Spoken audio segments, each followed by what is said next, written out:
Pretties, Angela here, and today's video is day 4 of the 100-day project challenge that's being hosted by Brittany from Turquoise Street.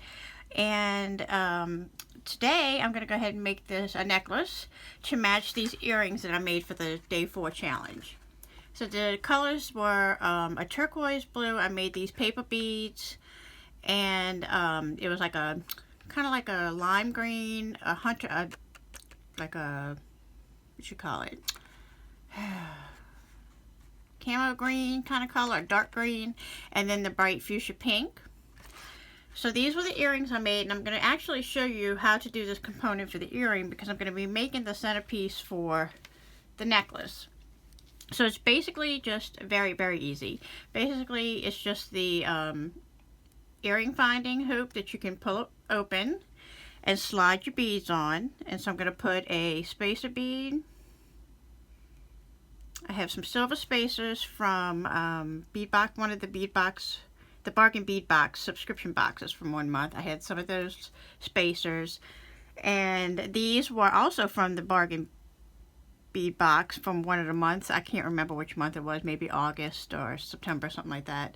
And they are gemstone beads, and I used, it's a mix of gemstone beads. I forgot if it's jasper, I don't remember which stone it was. But I'm pulling out like the darker greens from the mix and using those. And then these beads I got at one of the jewelry shows. They were in one of my haul videos from one of the local jewelry shows here. And so I'm just going to go ahead and put those on. I'm going to put another spacer bead. I'm going to go ahead and put for the paper bead, I just took a head pin and the leaf. I put the leaf on, a little white seed bead, and the turquoise paper bead. I'm going to go ahead and string that on the component. Put another spacer and just reverse the pattern on the other side. Spacer, pink bead.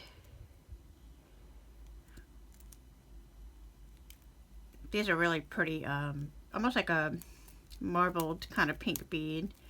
Sometimes you have to work on the holes are not real great, but they're really, really pretty. They're glass beads. And then I'm going to go ahead and put another one of those gemstone rondelles and another silver spacer. And I'm going to go ahead and close that up. And it just slides back into the little loop on the earring component. But we're going to use it as a pendant component. And sometimes you just have to fiddle with it a little bit to make sure that it's in there kind of secure. There we go. Okay, so it went through. And then I'm going to add one more of the little gemstone beads to a ball head pin. So I'm going to put that on, and I'm just going to make a little loop.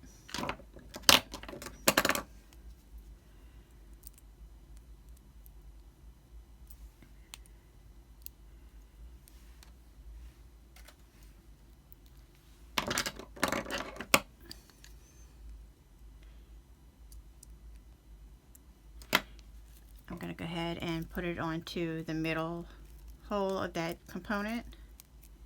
Whoop, I said it was. There goes the dropsies. Alright, so I want it to face this way so that when I close it up, it will be in the back of that loop that I'm closing it.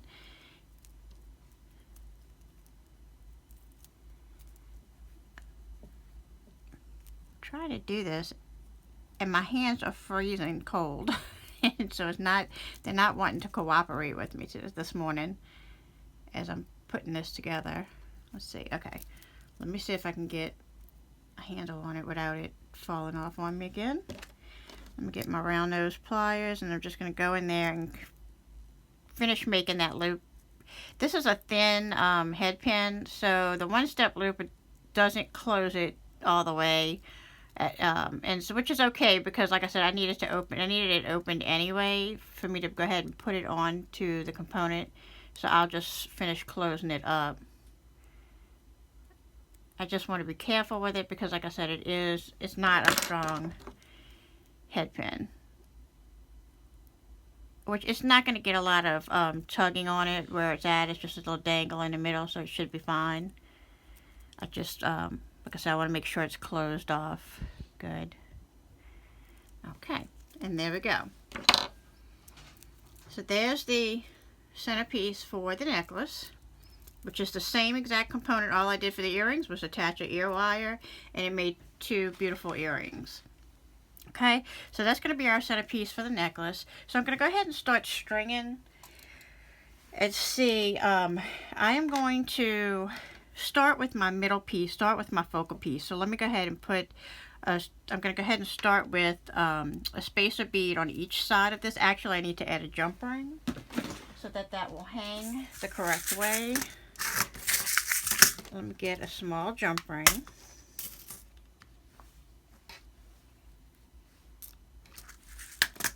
And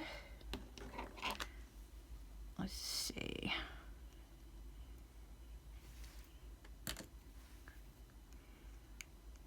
Open that up and attach it to that binding. Close it. Make sure it's closed real good because it is going on wire. So you want to make sure that is closed good. Now, let's see. My spacer fell off. Let me go ahead and put that little spacer back on.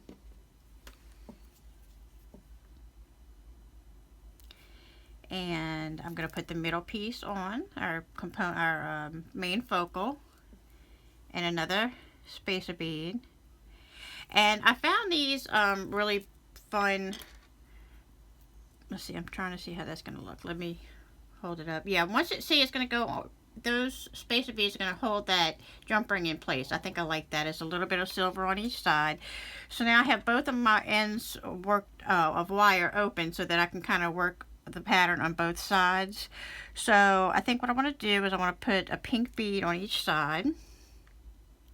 I'm going to show you the silver beads I was fixing to talk about. I thought they were really cool. I found them on, I think it was Floaty Toes or something. I'll have to look at it on Facebook and put it in the link below. But they were these really cool round metal spacers, and it has the hole in the middle. So I thought I could go ahead and try to string my bead in the middle of that component. So what I'm going to do is I'm going to put one side of my wire through. Actually, I'm going to try to put my rondelle in the middle with the hole so I can go straight through if possible. Let's see how that works out. It did. And see, that bead is going to sit right in the middle of that round metal circle. That's cool. I like that a lot. Alright, so I'm going to go ahead and do the same thing on the other side. I'm going to try to line my hole up for that rondelle as I'm stringing it on. Just turn it till I get it where I need it. And then feed the wire through. This is probably the trickiest part and takes the longest just because you have to go through 3 holes with that wire. Let's see. Maybe if I try to turn, it's wanting to go up. Okay. Alright. So I have those beads on. I'm liking that. And I don't need the silver beads all the way to the back of the necklace. So I think what I'm going to do is I'm going to string these 3 sections just like I did this one here in the middle. I'll do a pink, a spacer pink, and then I'll do a silver. A pink, a spacer pink, and then a silver. And then let me get to that point and string that up, and then I'll be right back. Okay, so I had that all strung up. And it's about I have it at about 17 inches in length. And I'm going to go ahead and add on my toggle clasp. So what I did was I just used those really pretty rounds. And then I did all the way in the back, I did a pink bead and a spacer bead. And I just kept doing that until I got the length that I needed. So I'm going to go ahead and grab a crimp bead. Add on one side of my toggle.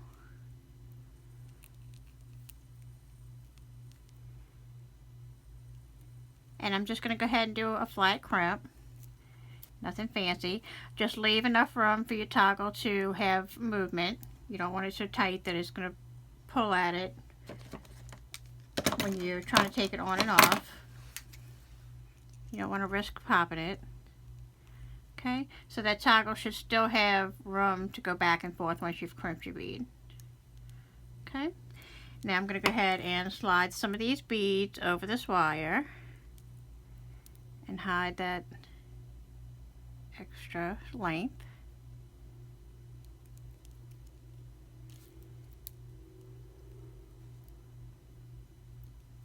Okay, and then let's see, so I got this side crimped off. I'm going to go ahead and slide all that down. Get ready to add the other side. Add my toggle. And I'm going to clip off some of this excess. I always cut extra wire because I like to have a lot to work with in case I need it, but then, you know, it's hard to go back through the crimp bead at the end when you have all that extra length to pull through. Okay, so I'm going to go ahead and put it back around and through the crimp bead. And I'm going to go through that first pink bead. And I'm going to take my pliers and just pull that through. Again, I want to make sure that I have space and movement, that my necklet is fluid. And just kind of pull that up to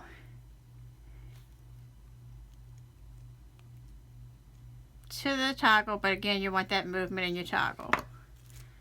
Okay, so I'm going to go ahead and clip off the excess wire here. I'm going to try to tuck that wire in that silver bead. Alright, there we go. And there's the necklace.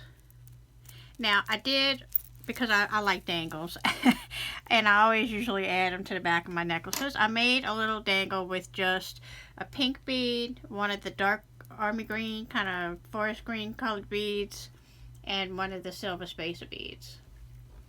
And so I'm going to attach that with a jump ring, and this is one of those toggles that has a thicker ring for the toggle, so I'm going to go ahead and get me a jump ring to attach that. Go ahead and open that up.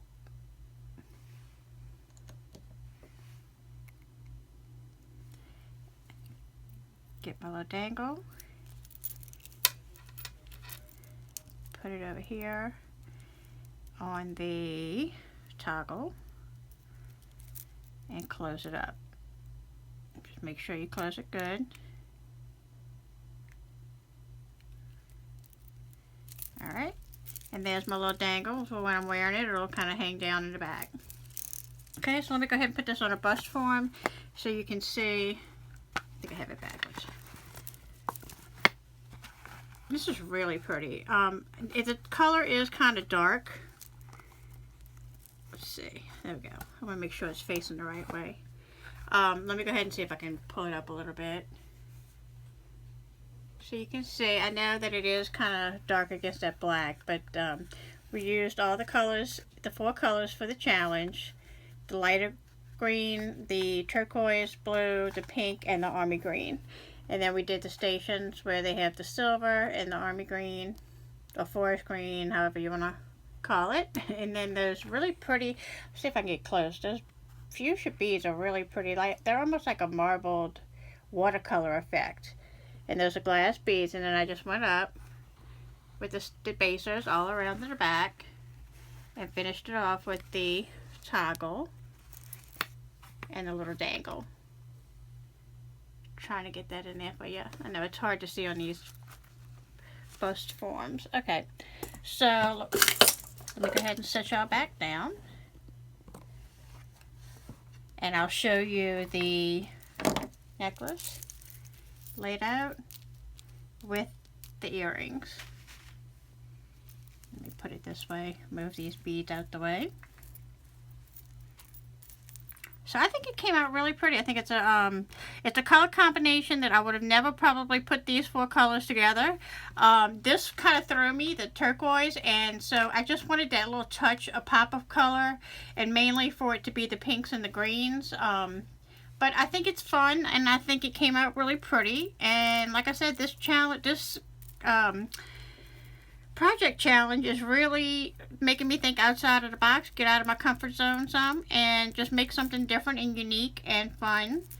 And so yeah, I'm really enjoying this.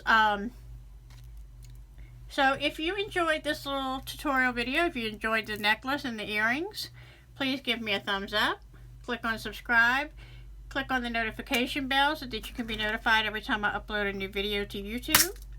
And I appreciate everybody's comments. I thank you for watching. And until the next video, guys, bye.